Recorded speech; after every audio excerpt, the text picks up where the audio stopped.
Mulți dintre voi se întreabă de ce este necesară igiena profesională în cabinetul stomatologic. Chiar nu este suficient periajul zilnic cu paste și periuță de dinți? Bună ziua! Sunt Vladislav Krilic, medic terapeut la Centrul Stomatologic Dentus Dentino și astăzi vă răspund la această întrebare.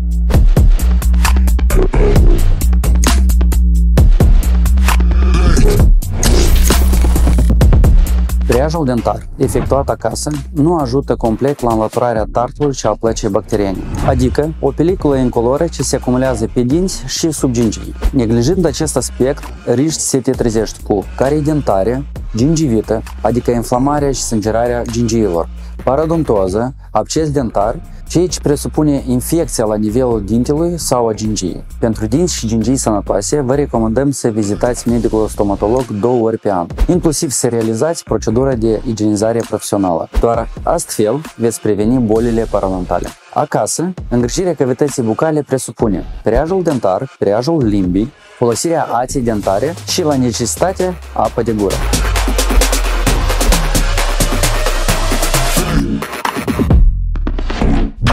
Ce presupune procedura de igienizare la cabinet? Prima etapă include aplicarea unui gel revelator, ce identifică placa bacteriană și își schimbă nuanța în dependență de tipul bacteriilor, nouă, veche sau matură. A doua etapă este detartrajul dentar, ce implică înlăturarea depunerilor dure de pe suprafața dintelui și sub gingie. Procedura nu este dureroasă și nu afectează gingiile. Urmează airflow, o tehnică de curățare a dinților formată de un jet de aer, apă și particule fine de bicarbonat de sodiu, ce îndepărtează sub presiune pietele și depunerile moi din zonele greu accesibile. Pătrunde în buzunarele parodontale, previne formarea cariilor, a parodontozei, eficient în tratamentul bolilor gingivale.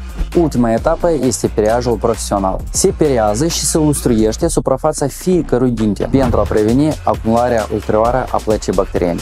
Fiecare caz este unic, de aceea vă aștept cu drag la o consultație. Acționați acum pentru a proteja sănătatea orală și a vă bucura de un zâmbet sănătos și frumos.